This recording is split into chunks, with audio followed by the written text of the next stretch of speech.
আজকে আলোচনার দুই অংশ আছে। এক হচ্ছে এই দিন প্রচার প্রতিষ্ঠায় নারীদের ভূমিকা কি, আর কিভাবে অতীতের নারীরা ভূমিকা পালন করেছেন। অতীতের নারীরা কিভাবে ভূমিকা পালন করেছেন এটা আপনারা সবাই বুঝবেন সহজে, কিন্তু এই অংশটা বুঝতে একটু কষ্ট হবে, এই জন্য খুব মনোযোগ সহকারে শুনবেন, বিশেষ করে যারা লেখাপড়া জানেন এবং জ্ঞানী যারা। হ্যাঁ, দিন কি, দিন প্রচার কি, দিন কি, দিন প্রচার কি, দিন প্রতিষ্ঠা কি, দিন প্রতিষ্ঠা করার শরঈ বিধান কি, এটা হচ্ছে আমরা প্রশ্ন করে নিলাম বোঝার স্বার্থে। প্রথমে আমরা জানবো দিন বলতে কি বোঝায়। প্রথমে আমরা জানবো দিন বলতে কি বোঝায়। দিন বলতে কি বোঝায়? দিন একটি আরবি শব্দ যার অর্থ হচ্ছে জীবন ব্যবস্থা। দিন একটি আরবি শব্দ যার অর্থ হচ্ছে জীবন ব্যবস্থা বা জীবন পরিচালনার সমন্বিত নীতি। দিন একটি আরবি শব্দ যার অর্থ হচ্ছে জীবন ব্যবস্থা বা পৃথিবীতে জীবন পরিচালনার একটি সমন্বিত নীতি। সাধারণ অর্থে আমরা দিন মানে বুঝি ধর্মকে। সাধারণত আমরা দিন মানে বুঝি ধর্মকে। পৃথিবীতে অনেক ধর্ম রয়েছে, যেমন হিন্দু ধর্ম, বৌদ্ধ ধর্ম, খ্রিস্টান ধর্ম, ইহুদি ধর্ম এবং ইসলাম ধর্ম। এরকম অনেক ধর্ম পৃথিবীতে রয়েছে। এছাড়াও বিভিন্ন জীবন ব্যবস্থা রয়েছে, যেই জীবন ব্যবস্থার মধ্যে মানব পরিচালনার নীতি আইন রয়েছে। যেমন সেকুলারিজম একটা জীবন ব্যবস্থা, ধর্ম নিরপেক্ষ মতবাদ। ডেমোক্রেসি একটা জীবন ব্যবস্থা, গণতান্ত্রিক মতবাদ। সোশিয়ালিজম একটা জীবন ব্যবস্থা, সমাজতান্ত্রিক মতবাদ। অর্থাৎ এই মতবাদের মধ্যে জীবন পরিচালনার কিছু নীতি আইন আছে, আর এই নীতি আইন দিয়ে রাষ্ট্র পরিচালিত হয়। সুতরাং ওই ধর্মের মধ্যেও কিছু নীতি আইন আদর্শ আছে, নৈতিকতা আছে। এই জীবন ব্যবস্থাগুলির মধ্যেও নীতি আইন আদর্শ এগুলি আছে। এই সব মিলাই জীবন ব্যবস্থা। এখন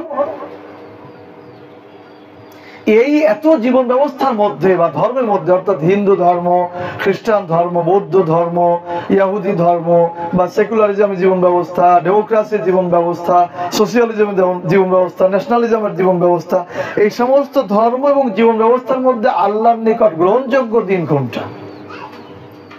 তাহলে দিন মানে আমরা কি বুঝলাম? দিন মানে একটি জীবন ব্যবস্থা, জীবন পরিচালনার নীতি আইন আদর্শকে কি বলা হয়? দিন। আর দিন মানে আমরা সাধারণ অর্থে বুঝবো ধর্ম, যেমন বিভিন্ন ধর্ম রয়েছে, হিন্দু, বৌদ্ধ, খ্রিস্টান ইত্যাদি। এখন তাহলে দিন মানে পরিষ্কার, দিন মানে জীবন ব্যবস্থা, দিন মানে ধর্ম, দিন মানে জীবন ব্যবস্থা যার মাধ্যমে জীবন পরিচালনা করা হয়, আইন দিয়ে পরিচালনা করা হয়। এখন এই সকল জীবন ব্যবস্থা বা দিনের মধ্যে, ধর্মের মধ্যে আল্লাহর নিকট মনোনীত দিন কোনটা? আল্লাহর নিকট মনোনীত দিন হচ্ছে ইসলাম। আল্লাহর নিকট মনোনীত দিন ইসলাম। মনোনীত মানে প্রিয়, আল্লাহ যেটাকে পছন্দ করেন। জীবন ব্যবস্থা অনেক আছে, ধর্ম অনেক আছে, কিন্তু আল্লাহ যেটাকে পছন্দ করেন সেটার নাম ইসলাম। এটা আল্লাহ নিজেই বলেছেন, ইন্না দীনা ইনদাল্লাহিল ইসলাম। আল্লাহর নিকট একমাত্র মনোনীত দিন হচ্ছে ইসলাম। তার মানে আল্লাহর নিকট একমাত্র মনোনীত জীবন ব্যবস্থা হচ্ছে ইসলাম। তার মানে আল্লাহর নিকট মনোনীত আদর্শ হচ্ছে ইসলাম। তার মানে আল্লাহর নিকট মনোনীত আইন ব্যবস্থা হচ্ছে ইসলাম। তার মানে আল্লাহর নিকট মনোনীত রাষ্ট্র ব্যবস্থা হচ্ছে ইসলামী রাষ্ট্র ব্যবস্থা। ইসলামের মধ্যে যাবতীয় সমস্ত আইন, নীতি, আদর্শ, রাষ্ট্র ব্যবস্থার যাবতীয় সমস্ত কিছু ইসলামের মধ্যে রয়েছে। আল্লাহর নিকট মনোনীত এই দিন ইসলাম, জীবন ব্যবস্থা কি? ইসলাম। এই জীবন ব্যবস্থার ব্যাপারে আল্লাহ সুবহানাহু ওয়া তাআলার চূড়ান্ত ঘোষণা রয়েছে। এই জীবন ব্যবস্থার ব্যাপারে, এই জীবন ব্যবস্থা গ্রহণের ব্যাপারে আল্লাহর চূড়ান্ত ঘোষণা রয়েছে। আল্লাহ বলেছেন, ওমা ইয়াবতাগি গায়রাল ইসলামি দীনান ফালা ইউকবালা মিনহু ওয়া হুয়া ফিল আখিরাতি মিনাল খাসিরিন। সূরা ইমরানের 85 নম্বর আয়াত। আল্লাহ বলছেন, যে ব্যক্তি ইসলাম ব্যতীত অন্য কোনো দিন গ্রহণ করবে, যে ব্যক্তি ইসলাম ব্যতীত অন্য কোনো জীবন ব্যবস্থা গ্রহণ করবে, ফালা ইউকবালা মিনহু, তার কাছ থেকে সেটা গ্রহণ করা হবে না, আর সে আখিরাতে হবে ক্ষতিগ্রস্তদের অন্তর্ভুক্ত। সূরা ইমরান আয়াত নম্বর 85। অর্থাৎ বোঝানো হচ্ছে যে ব্যক্তি ইসলাম ব্যতীত অন্য কোনো দিন, অন্য কোনো ধর্ম, অন্য কোনো জীবন ব্যবস্থা গ্রহণ করবে এবং সে অনুযায়ী ইবাদত করবে, সমাজ জীবন বা রাষ্ট্র জীবন বা দুনিয়ার বৈষয়িক জীবন বা অর্থ ব্যবস্থা, রাষ্ট্র ব্যবস্থা, শিক্ষা ব্যবস্থা, এইগুলি বিচার ব্যবস্থা, আইন ব্যবস্থা, এইগুলি যদি ইসলাম ব্যতীত অন্য কোনো দিন, ধর্ম, জীবন ব্যবস্থা, অন্য কোনো নীতি, আইন, আদর্শ অনুযায়ী পরিচালিত করে, সেটা তার কাছ থেকে গ্রহণযোগ্য হবে না। তাহলে যদি কেউ পৃথিবীতে ইসলাম বাদ দিয়ে হিন্দু, বৌদ্ধ, খ্রিস্টান, ইহুদি ধর্ম গ্রহণ করে এবং সেই ধর্মের আমল করে, সেটা আল্লাহর কাছে গ্রহণযোগ্য হবে না। ঠিক একইভাবে যদি কেউ ইসলামের নীতি, আদর্শ, আইন, বিধান, সংবিধান এইগুলি বাদ দিয়ে যদি সেকুলারিজম, কমিউনিজম, ন্যাশনালিজম, ডেমোক্রেসি, এইগুলোর যে আইন আছে, নীতি আছে, আদর্শ আছে, এই আদর্শ, নীতি, আইন অনুযায়ী যদি নিজেকে পরিচালিত করে, নিজের অর্থ ব্যবস্থা, রাষ্ট্র ব্যবস্থা, শিক্ষা ব্যবস্থা, আইন ব্যবস্থা, বিচার ব্যবস্থা এইগুলি পরিচালিত করে, সেগুলিও আল্লাহর কাছে গ্রহণযোগ্য হবে না। শুধু গ্রহণযোগ্য হবে না তাই না, বরং সে ক্ষতিগ্রস্তদের অন্তর্ভুক্ত হবে। কেন? সে আল্লাহর মনোনীত দিনকে গ্রহণ না করে অন্য দিন, অন্য জীবন ব্যবস্থাকে গ্রহণ করেছে। সুতরাং পৃথিবীর সকল মানুষের উচিত সমস্ত জীবন ব্যবস্থা বাদ দিয়ে, সমস্ত কল্পিত বা তৈরি মতবাদ বাদ দিয়ে, ধর্ম বাদ দিয়ে ইসলামকে গ্রহণ করা। আমি কি বোঝাতে পারছি কথা? এবার আমরা জানবো, এতক্ষণ আমরা জানলাম দিন কি জিনিস, দিন কি, এটা বুঝলাম। এবার আমরা জানবো দিন প্রচার বলতে কি বোঝায়। আলোচনার বিষয় কি? দিন প্রচার এবং প্রতিষ্ঠায় মহিলাদের ভূমিকা, অর্থাৎ মহিলারা কি ধরনের কাজ করতে পারে, আমরা সেই দিন সম্পর্কে জানছি। দিন প্রচার বলতে কি বোঝায়? দিন প্রচার বলতে কি বোঝায়? দিন প্রচার মানে হচ্ছে পৃথিবীর মানুষের সামনে ইসলামের যাবতীয় পরিচয় তুলে ধরা। দিন প্রচার মানে হচ্ছে পৃথিবীর সকল মানুষের সামনে ইসলামের যাবতীয় পরিচয়, পরিচিতি তুলে ধরা। অর্থাৎ ইসলামের নীতি, আইন, আদর্শ, ব্যবহার, চরিত্র, আল্লাহর তাওহীদ, একত্ববাদ, রসুলের আদর্শ, রসুলের শাসন ব্যবস্থা, আল্লাহর দেওয়া খেলাফত, এই জাতীয় সমস্ত যত কিছু আছে, এই সমস্ত কিছু মানুষের সামনে উপস্থাপন করা, তুলে ধরাটাই হচ্ছে কি? দিন প্রচার। অতিরিক্ত ভাবে বলা যায়, আল্লাহ সুবহানাহু ওয়া তাআলা কোরআনে যা অবতীর্ণ করেছেন, এই সমস্ত কিছু মানুষের সামনে বর্ণনা করা। আল্লাহ সুবহানাহু ওয়া তাআলা বলেছেন, বাল্লিগ মা উনজিলা ইলাইকা মির রাব্বিক, বাল্লিগ তুমি পৌঁছে দাও, মা উনজিলা ইলাইকা মির রাব্বিক, তোমার প্রতিপালকের পক্ষ থেকে যা আমি তোমার উপর অবতীর্ণ করেছি, এই সমস্ত কিছু মানুষের কাছে পৌঁছে দাও, প্রচার করে দাও। তাহলে এটা হচ্ছে কি? দিন প্রচার। আর দিনের এই প্রচার হতে হবে অবিকৃত। দিনের এই প্রচার হতে হবে অবিকৃত। অবিকৃত মানে আল্লাহ তাআলা ঠিক যেভাবে বলেছেন, কোরআনে ঠিক যেভাবে বর্ণনা করেছেন, ঠিক সেভাবেই বর্ণনা করতে হবে।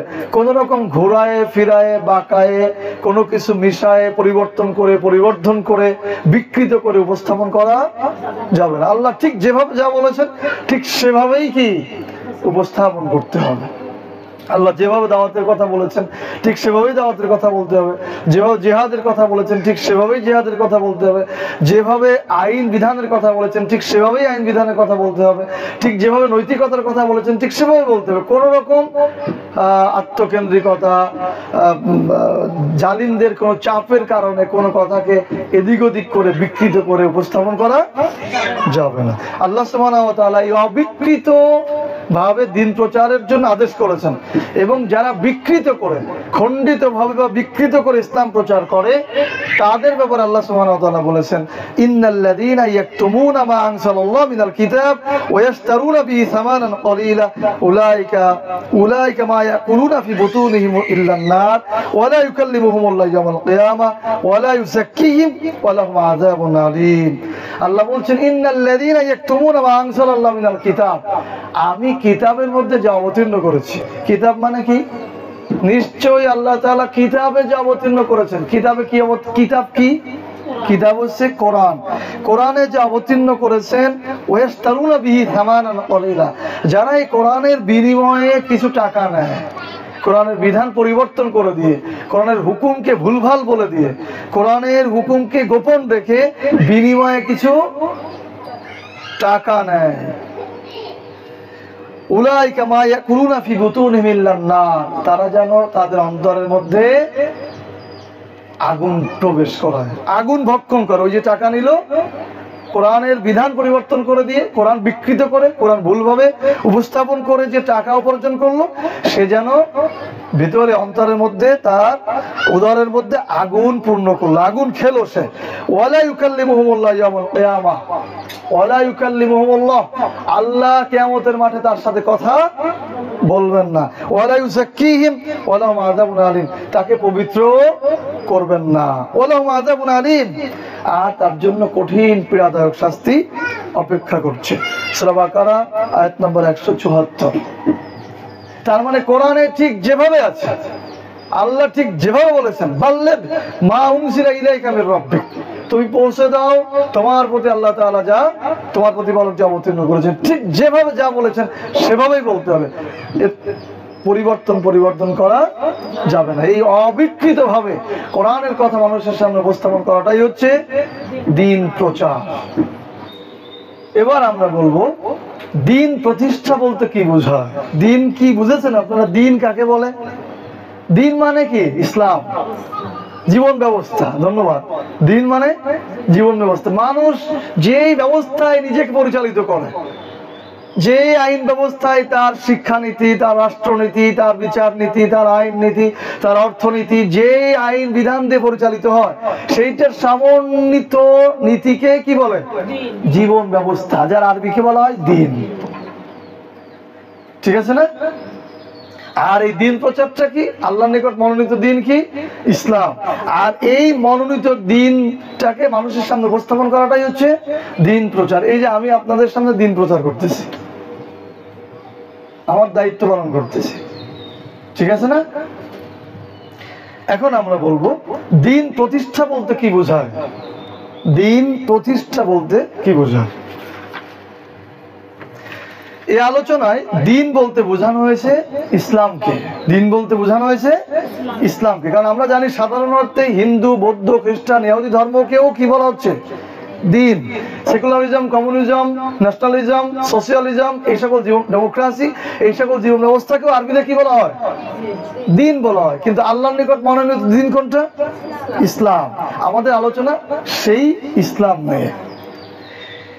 এই আলোচনায় দ্বীন বলতে বোঝানো হয়েছে ইসলামকে। আর ইসলামের মৌলিক গ্রন্থ হচ্ছে আল কোরআন।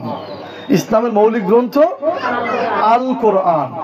এই কোরআনে মানুষের চরিত্র সংশোধনের পাশাপাশি, এই কোরআনে মানুষের চরিত্র সংশোধনের পাশাপাশি বা তার মানুষের নৈতিক চরিত্রকে সংশোধন করার জন্য নসিহার পাশাপাশি আল্লাহ সুবহানাহু ওয়া তাআলা কোরআনে বিভিন্ন দণ্ডবিধি, আইন দিয়েছেন। কোরআনে যে শুধুমাত্র প্রতিবেশীর সাথে ভালো ব্যবহার করো, বাবা মার সাথে ভালো ব্যবহার করো, স্বামীর সাথে ভালো ব্যবহার করো, স্ত্রীর সাথে ভালো ব্যবহার করো, নিকট আত্মীয়ের সাথে ভালো ব্যবহার করো, হারাম খেও না, হালাল খাও, এই কথাগুলোই বলা হয়েছে, ব্যাপারটা কিন্তু তা না। কোরআনে শুধু জাহান্নামের কথা বলা হয়েছে, জান্নাতের কথা বলা হয়েছে, ব্যাপারটা তা না। বরং কোরআনে গোটা জীবন ব্যবস্থাকে উপস্থাপন করা হয়েছে। কিভাবে তুমি তোমার রাষ্ট্র পরিচালনা করবে, কোন আইন দিয়ে, কার আইন দিয়ে, কিভাবে তুমি হত্যার বা ধর্ষণের বা মাদক সেবনের বিচার করবে, কোন আইন দিয়ে, কোন ল দিয়ে, কোন নীতি দিয়ে, সেটাও আল্লাহ তাআলা কোরআনে লিখে দিয়েছেন, কোরআনে অবতীর্ণ করেছেন, কোরআনে অবতীর্ণ করেছেন। সুতরাং এই যে আল্লাহ সুবহানাহু ওয়া তাআলা কোরআনে যে শুধুমাত্র নৈতিকতার জন্য বলেছেন, শুধুমাত্র সমাজ সেবার কথা বলেছেন, ব্যাপারটা মোটেও তা নয়। তাহলে আল্লাহ সুবহানাহু ওয়া তাআলা কোরআনের চরিত্র সংশোধনের কথা যেমন বলেছেন, ঠিক একইভাবে বিভিন্ন দণ্ডবিধি বা আইন দিয়েছেন। এই যে আমাদের বিভিন্ন বিচারালয়ে বিভিন্ন আইন, দণ্ডবিধি থাকে না, সেগুলো আল্লাহ তাআলা কোরআনে দিয়েছেন। কোন রাষ্ট্রে বা ভূখণ্ডে সর্বত্র আল্লাহর আইন বিধান বাস্তবায়িত হওয়ার নামই হচ্ছে দিন প্রতিষ্ঠা।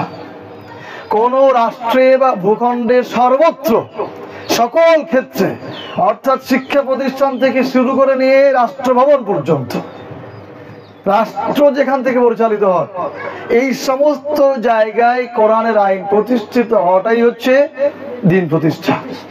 আল্লাহ বলছেন আল্লাযীনা ইম্মাক্কান্নাহুম ফিল আরদ, আল্লাযীনা যারা ইম্মাক্কান্নাহুম ফিল আরদ, জমিনে প্রতিষ্ঠা লাভ করে, ক্ষমতা লাভ করে, আকামুস সালাত, তাদের দায়িত্ব হচ্ছে সালাত কায়েম করা, ওয়া আতুজ যাকাত, তাদের দায়িত্ব হচ্ছে যাকাত আদায় করা, ওয়া আমারু বিল মারুফ, তাদের দায়িত্ব হচ্ছে তারা সৎ কাজে আদেশ করবে, ওয়া নাহা আনিল মুনকার, তাদের দায়িত্ব হচ্ছে তারা অসৎ কাজে বাধা প্রদান করবে, নিষেধ করবে। সূরা হজ আয়াত নম্বর 41। এই যে চারটি কাজ, এটি হচ্ছে দিন প্রতিষ্ঠার কাজ। দিন প্রতিষ্ঠা হলে পরে এইগুলি হবে, সালাত কায়েম হবে। আর সালাত যখন কায়েম হবে তখন কি হবে? আল্লাহ সুবহানাহু ওয়া তাআলা বলেছেন আকিমুস সালাত, তোমরা সালাত কায়েম করো, প্রতিষ্ঠা করো। সালাত প্রতিষ্ঠা করা মানে কি? সবাই সালাত আদায় করবে। কেউ মুসলিম বলে যদি কেউ দাবি করে, সালাত ছাড়া কেউ থাকতে পারবে না। মুসলিম বলে যদি কেউ দাবি করে, সে সালাত ছাড়া কোনোভাবেই থাকতে পারবে না। একবার ল করে দেওয়া, আইন করে দেওয়া হবে, মান তারাকাস সালাত মুতাআম্মিদান ফাকাদ কাফারা, যে ব্যক্তি ইচ্ছাকৃত সালাত ছেড়ে দিল সে কুফরি করলো। এই কারণে তার স্ত্রী তালাক হয়ে যাবে, কারণ সে কাফের, স্ত্রী সালাত আদায় করে সে মুমিন। কাফের আর মুমিনের মধ্যে সম্পর্ক থাকে না। এরপর বলা হবে তাকে কি বলে, মুসলিমদের গোরস্থানে দাফন দেওয়া হবে না, কারণ সে নামাজ পড়ে না। এভাবে করে আইন করা হবে এবং নামাজের সময় বাইরে থাকলে তার শাস্তির ব্যবস্থা হবে। তাহলে কেউ কি আর নামাজ পড়া ছাড়া থাকবে? লাভ কি হতো? লাভ হতো, আল্লাহ বলেছেন সালাত কায়েম করো, ইন্নাস সালাতা তানহা আনিল ফাহশাই ওয়াল মুনকার, নিশ্চয়ই সালাত সকল রকম অশ্লীল কাজ থেকে বিরত রাখে, সমস্ত খারাপ কাজ থেকে মানুষ কি ফিরে থাকতো। তাহলে সমাজে এত ঝামেলার সৃষ্টি হতো না, রাষ্ট্রে এত দুর্নীতি হতো না। কিন্তু সমাজে সালাত প্রতিষ্ঠা আছে, তাই আমাদের এই অবস্থা। প্রিয় উপস্থিতি, যেটা বলছিলাম, তাহলে দিন প্রতিষ্ঠা মানে হচ্ছে সর্বত্র আল্লাহর আইন বিধান প্রতিষ্ঠিত হবে, এটাই হচ্ছে কি দিন প্রতিষ্ঠা। এবার আমরা জানবো দিন প্রতিষ্ঠার জন্য কাজ করার সরই বিধান কি। দিন প্রতিষ্ঠার জন্য কাজ করার সরই বিধান কি? দিন প্রতিষ্ঠার জন্য কাজ করার সরই বিধান কি? তার মানে হচ্ছে শরিয়াতে এর গুরুত্বটা কতটুকু, শরিয়াতের নির্দেশনাটা কি। দিন প্রতিষ্ঠার জন্য কাজ করা, শরিয়াতের নির্দেশনা হচ্ছে, সরই বিধান হচ্ছে ফরজ। দিন প্রতিষ্ঠার জন্য কাজ করা, এর সরই বিধান হচ্ছে ফরজ। নামাজ পড়া যেমন ফরজ, রোজা থাকা যেমন ফরজ, হজ করা যেমন ফরজ, যাকাত দেওয়া যেমন ফরজ, দিন কায়েম করা, দিন প্রতিষ্ঠার কাজ করাও ফরজ। এর দলিল কি? দলিল হচ্ছে আল্লাহ সুবহানাহু ওয়া তাআলা। দলিল মানে প্রমাণ। আল্লাহ সুবহানাহু ওয়া তাআলা বলছেন শারা'a লাকুম মিনাদ-দীন, আল্লাহ বলছেন তিনি তোমাদের জন্য দিনকে বিধিবদ্ধ করেছেন, জীবন ব্যবস্থাকে বিধিবদ্ধ করেছেন। কোন জীবন ব্যবস্থাকে? ওই যে ইসলাম, ইসলামকে বিধিবদ্ধ করেছেন। মা ওয়াসা বিহি নূহান ওয়াল্লাযী আওহাইনা ইলাইকা, আর আমি এই উপদেশ দিয়েছিলাম, দিনকে যে বিধিবদ্ধ করেছিলাম এবং এই দিন কায়েমের জন্য আমি উপদেশ দিয়েছিলাম নূহ আলাইহিস সালামকে। মুহাম্মদ সাল্লাল্লাহু আলাইহি সাল্লামকে বলা হচ্ছে আমি এই একই উপদেশ দিয়েছিলাম নূহ আলাইহিস সালামকে এবং তোমার উপরও আমি ওই অবতীর্ণ করছি। ওমা ওয়াসাইনা বিহি ইব্রাহিম ওয়া মূসা ওয়া ঈসা, মূসাকে উপদেশ দিয়েছিলাম, ইব্রাহিমকে আদেশ করেছিলাম, ঈসাকেও এই আদেশ করেছিলাম। কি আদেশ করেছিলাম? আনা আকিমুদ্দিন, তোমরা দিনকে কায়েম করো, দিনকে প্রতিষ্ঠা করো। অর্থাৎ আল্লাহ তাআলার তাওহীদ, আল্লাহ তাআলার একত্ববাদ, আল্লাহ তাআলার আইন, আল্লাহর বিধান, আল্লাহর শাসন, আল্লাহর খেলাফত এই জমিনে প্রতিষ্ঠিত করো। এই আদেশ আমি করেছিলাম কাকে? নূহকে, ইব্রাহিমকে, মূসাকে, ঈসাকে, এবং তোমাকেও আমি আওহাইনা ইলাইকা, এবং তোমাকেও আমি সেই একই আদেশ করছি। তোমাকে মানে মুহাম্মদ সাল্লাল্লাহু আলাইহি ওয়াসাল্লাম। তাহলে দিন কায়েমের এই আদেশ, এটি কি ফরজ। আর যেহেতু মুহাম্মদ সাল্লাল্লাহু আলাইহি ওয়াসাল্লামের উপর এটা আবশ্যক করা হয়েছে, সাহাবায়ে কেরামগণকে নিয়ে যেহেতু উনি করেছেন, সুতরাং ওনার উম্মতের উপরেও দিন কায়েম করা কি ফরজ, দিন প্রতিষ্ঠার কাজ করা ফরজ। আল্লাহ সুবহানাহু ওয়া তাআলা আরো বলছেন ওয়ালা তাতাফাররাকু ফীহি, আর এই দিন কায়েমের কাজ করতে যে ভাই দিনের মধ্যে তোমরা ইফতিরাক সৃষ্টি করো না, দলভেদ করো না। কাবুরা আলাল মুশরিকিন মা তাদউহুম ইলাইহি, আর যারা মুশরিক, তুমি যে সকল মুশরিকদেরকে ডাকছো দিন প্রতিষ্ঠার জন্য, এটা অন্য একটা প্রসঙ্গ আল্লাহ রাসূলকে বোঝানোর জন্য বলা হয়েছে, তুমি যে মুশরিকদেরকে দিন প্রতিষ্ঠার জন্য ডাকছো এটা তাদের কাছে অনেক কঠিন কাজ, তারা এটা কখনো করবে না। সূরা শূরা আয়াত নম্বর 13। তার মানে এখান থেকে আমরা একটা শিক্ষা নিতে পারি যে যারা দিন প্রতিষ্ঠার কাজকে কঠিন মনে করে, যারা দিন প্রতিষ্ঠার কাজে যুক্ত হওয়াকে কঠিন মনে করে, মূলত তাদের অন্তরে শিরকের ব্যাধি আছে, এই জন্য তারা এই কাজকে অনেক বেশি কঠিন মনে করে। তাহলে আমরা জানলাম দিন প্রতিষ্ঠার কাজ করা কি ফরজ, দিন প্রতিষ্ঠার কাজ করা কি ফরজ। আমি বলেছি? কে বলেছেন? আপনারা পড়বেন সূরা শূরা আয়াত নম্বর 13, 42 নম্বর সূরা আয়াত নম্বর 13। আর এই ফরজ, এটা ফরজ হওয়ার জন্যই নবী সাল্লাল্লাহু আলাইহি সাল্লাম দিন প্রতিষ্ঠার কাজকে সবথেকে বেশি গুরুত্ব দিয়েছেন। নবী সাল্লাল্লাহু আলাইহি সাল্লাম দিন প্রতিষ্ঠার কাজকে সবথেকে বেশি গুরুত্ব দিয়েছেন। দিনকে প্রতিষ্ঠিত করার জন্য 23 বছর দাওয়াতি কাজ করেছেন। রাসূলের নবুয়াতির জীবন কত বছর? 23 বছর। 23 বছর ধরে দাওয়াতি কাজ করেছেন এবং 27টি যুদ্ধের নেতৃত্ব দিয়েছেন। কয়টি যুদ্ধ? 27টি যুদ্ধের নেতৃত্ব দিয়েছেন মুহাম্মদ সাল্লাল্লাহু আলাইহি সাল্লাম। আমরা তো গল্প শুনেছি শুধু এই যে মুহাম্মদ সাল্লাল্লাহু আলাইহি সাল্লামকে একজন চট দিয়েছে, সে আর একটা কি বলে গা লাগাই দিয়েছে যে ব্যথা পাইছে না আর একটা দেন, এরকম কিছু একটা না, এগুলো ভুয়া কথা।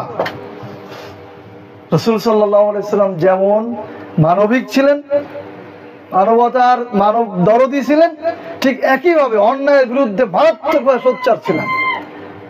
এখন কিছু লোক আছে বলে যে রাসূল সাল্লাল্লাহু আলাইহি সাল্লাম মানবিক ছিলেন, তোমরা এই সমস্ত যুদ্ধ বিগ্রহের কথা বলো কেন? যারা ইসলাম বিরোধী তাদের সাথে রাসূল কি করেছেন? যুদ্ধ করেছেন। যারা অনৈতিক ছিল, যারা ইসলামী মানবতাকে প্রতিষ্ঠিত হতে দিতে চায়নি, ইসলামিক আইন শাসনকে যারা প্রতিষ্ঠিত হতে দিতে চায়নি, নৈতিকতাকে যারা প্রতিষ্ঠিত হতে দিতে চায়নি, যারা সমাজে এরকম ব্যভিচার, মাদক, সুদ এইগুলো যেন বাস্তবায়িত থাকে এই চেষ্টা করেছে, তাদের বিরুদ্ধে রাসূল সাল্লাল্লাহু আলাইহি সাল্লাম কি করেছেন? যুদ্ধ করেছেন। সুতরাং সেটা এখনো বিদ্যমান, এখনো বাস্তবায়ন। প্রিয় উপস্থিতি, যেটা বলছিলাম, রাসূল সাল্লাল্লাহু আলাইহি সাল্লাম দিন প্রতিষ্ঠার গুরুত্ব এত দিয়েছেন, 23 বছর ধরে দাওয়াতি কাজ করেছেন এবং তার জীবনে 27টি যুদ্ধের নেতৃত্ব দিয়েছেন। আর রাসূল সাল্লাল্লাহু আলাইহি সাল্লামকে পাঠানো হয়েছিলই এই দিনকে প্রতিষ্ঠা করার জন্য, দিনকে বিজয়ী করার জন্য। আল্লাহ সুবহানাহু ওয়া তাআলা বলেছেন, হুয়াল্লাযী আরসালা রাসূলাহু বিল হুদা ওয়া দীনিল হক লিইয়ুযহিরাহু আলা দীনি কুল্লিহি ওয়ালাউ কারিহাল মুশরিকুন। আল্লাহ বলছেন, তিনি সেই মহান সত্তা যিনি তার রাসূলকে পাঠিয়েছেন সত্য হেদায়েত দিয়ে, সত্য দিন দিয়ে, লিইয়ুযহিরাহু আলা দীনি কুল্লিহি, সকল দিনের উপরে। তার মানে সকল কি? সকল জীবন ব্যবস্থার উপরে। সকল দিনের উপরে মানে সকল জীবন ব্যবস্থার উপরে। ওই যে হিন্দু, বৌদ্ধ, ইহুদি, খ্রিস্টান যে ধর্ম আছে এবং সেকুলারিজম, কমিউনিজম, ন্যাশনালিজম, সোশিয়ালিজম, ডেমোক্রেসির যে জীবন ব্যবস্থা আছে, এই সমস্ত জীবন ব্যবস্থার উপরে ইসলামকে বিজয়ী করার জন্যই আল্লাহ তাআলা রাসূল সাল্লাল্লাহু আলাইহি সাল্লামকে পাঠিয়েছেন। সুতরাং যেই দিন প্রতিষ্ঠার কাজে শামিল হবে না, যে এই দিন প্রতিষ্ঠার কাজে শামিল হবে না, সে শরিয়াতের ফরজ একটি কাজ থেকে দূরে থাকলো। শরিয়াতের ফরজ একটি কাজ থেকে কি দূরে থাকলো, এবং এই ব্যাপারে দূরে থাকার কারণে তাকে আল্লাহর কাছে জবাবদিহি করতে হবে। একটি বিষয় যদিও এখানে উল্লেখ নেই, তবু আপনাদের সুবিধার্থে বলি, দিন প্রতিষ্ঠা হলে উপকার কি হবে শোনেন। উপকারটা হবে, আপনার মেয়েকে আপনি যদি রাত 8টার সময় বাড়ির বাইরে যায়, আপনি কি নিশ্চিন্তায় থাকেন? থাকেন? আপনি চিন্তিত না যে কিছু একটা বিপদ হতে পারে? আপনার মেয়ে কলেজে বা ভার্সিটিতে পড়ে, আপনি কি নিশ্চিন্তায় থাকতে পারেন? পারবেন? বা আপনি একা ঘরে আছেন, বাড়িতে কেউ নেই, আপনি কি নিশ্চিন্তায় থাকতে পারবেন? কেন পারবেন না জানেন? পারবেন না এই কারণে দিন প্রতিষ্ঠা নেই, ইসলামের আইন নেই, বিধান নেই, এই জন্য পারবেন না। কিন্তু ইসলামিক শাসন প্রতিষ্ঠিত হলে কি হবে? রাসূল সাল্লাল্লাহু আলাইহি সাল্লাম বলেছেন, এমন একটি সময় আসবে, ওই সময়কার বলেছিলেন, সানা থেকে হাজরামাউত, সানা থেকে হাজরামাউত অনেক দূরত্বের এলাকা। মনে করেন আজকের এই গ্রাম আর ওই ঢাকা শহর, এরকম অনেক দূরত্বের এলাকা, আইন শাসন ব্যবস্থা এত সুপ্রতিষ্ঠিত হবে, এখান থেকে একজন সুন্দরী যুবতী নারী সেজে তার গন্তব্যস্থলে যাবে, একজন যুবক তার দিকে দৃষ্টি দেওয়ার মতো সাহস পাবে না। ওই নারীর মধ্যে আল্লাহর ভয় ছাড়া আর কোনো মানুষের ভয় থাকবে না। এটি ইসলাম বাস্তবায়ন করবে। কিন্তু আজকের অবস্থা কি তাই? আজকে আপনারা ফেসবুক ইউটিউব দেখেন, অনৈতিকতা এত বেড়ে গেছে, প্রতিদিন জেনা, ব্যভিচার, ধর্ষণ, খুন, দুর্নীতি, মানে শেষ নাই। জেনা ব্যভিচার তো এমনিতেই হচ্ছে, এটা মানুষ জানে না, আর ধর্ষণ হলে সেটা মাঝে মধ্যে জানা যায়। কি নোংরা অবস্থা! এর কারণ হচ্ছে কি? ইসলামিক শাসন নেই, খেলাফত নেই, ইসলামিক আইন নেই। সব থেকে বেশি নিগৃহীত হয় নারীরা। ইসলামিক শাসন প্রতিষ্ঠিত না থাকলে সব থেকে বেশি দুরবস্থার মধ্যে পড়ে কারা? নারীরা। আর ইসলামিক শাসন প্রতিষ্ঠিত হলে সব থেকে বেশি ভালো অবস্থায় থাকে কারা? নারীরা। ওমর রাদিয়াল্লাহু তাআলা খেলাফতের আমলে এক যুবক খুব সুদর্শন চেহারার ছিল, তার চুল খুব লম্বা ছিল। তো ওমর রাদিয়াল্লাহু তাআলা রাতে ঘুরছেন, তো এক মহিলা গান গাচ্ছে। সে গানে সে বলছে, আচ্ছা মদ খাওয়া কি জায়েজ করা যাবে? গানে গানে সে বলছে মদ খাওয়া কি জায়েজ করা যাবে? যদি মদ খাওয়া জায়েজ করা যায়, তাহলে আমি মদ খেয়ে মাতাল হয়ে ওই যুবকের কাছে যাব। এইটা সে গানে গানে বলছে। এইটা ওমর রাদিয়াল্লাহু তাআলা কানে আসছে, উনি নিজে শুনেছেন। তখন ওমর রাদিয়াল্লাহু তাআলা ওই যুবককে ডাকাইছে। ডাকানোর পরে প্রথম আছে ওনার মাথা নেড়া করে দিয়েছে, যাতে চেহারাটা আর ভালো না থাকে, মহিলারা যেন আকৃষ্ট না হয়। এরপর দেখা গেছে না, তাতেও সমস্যা। এরপর তাকে অনেক দূরে নির্বাসিত করে দিয়েছেন, অনেক দূরে পাঠিয়ে দিয়েছেন, যাতে কোনো নারীর কোনো ধরাছোঁয়া তার না থাকে। এভাবে নৈতিকতাকে মারাত্মকভাবে গুরুত্ব দিয়েছেন। এরপর উনি একবার এক নারীর কান্না শুনলেন রাতে। তুমি কাঁদছো কেন? বলছে, আমার স্বামী বিদেশ থাকে, আমি বিরহের জন্য কাঁদছি। তখন উনি মুরব্বী বা অন্য মহিলাদের নিয়ে পরামর্শ করলেন যে, আচ্ছা একজন স্ত্রী স্বামী ছাড়া কতদিন থাকতে পারবে? তো বলছে 4 মাস। আরো বিভিন্ন শরিয়াতের দলিল নিয়ে আসা হলো, বললো 4 মাস পারবে। তারপর প্রত্যেক সৈনিক বা সেই সময় যারা সৈনিকের কাজ করতো, দূরে দাওয়াতি কাজ করতো, দেশ রক্ষার জন্য ছিল, প্রত্যেক সৈনিককে 4 মাস পরে ছুটি দেওয়ার ব্যবস্থা করেছিলেন। তো এরকম ভাবে আরো অনেক নজির রয়েছে। ইসলামী খেলাফত, ইসলামী শাসন হলে নারীরাই সব থেকে বেশি নিরাপদ। প্রিয় উপস্থিতি, এখন আমরা জানবো দিন প্রচার প্রতিষ্ঠার দায়িত্ব কি শুধু পুরুষদের নাকি নারীদেরও রয়েছে? দিন প্রচার প্রতিষ্ঠার দায়িত্ব কি শুধু পুরুষদের নাকি নারীদেরও রয়েছে? বর্তমান সময়ের অধিকাংশ মুসলিম নারীরা তারা মনে করে যে দিন প্রতিষ্ঠার দায়িত্ব শুধু পুরুষদের। দাওয়াত, জিহাদ, যুদ্ধ, বিগ্রহ এগুলো যা কিছু করবে সব কি পুরুষদের করবে, এক্ষেত্রে আমাদের কোনো দায়িত্ব নেই। আর এর কারণ হচ্ছে আমাদের নারীরা মসজিদে খুতবা শোনে না, আমাদের নারীরা ঈদগাহে খুতবা শোনে না, আমাদের নারীরা কোরআন অর্থ সহ পড়ে না, হাদিস জানে না, রাসূল সাল্লাল্লাহু আলাইহি সাল্লামের জীবনী বা মহিলা সাহাবীদের জীবনী পড়ে না।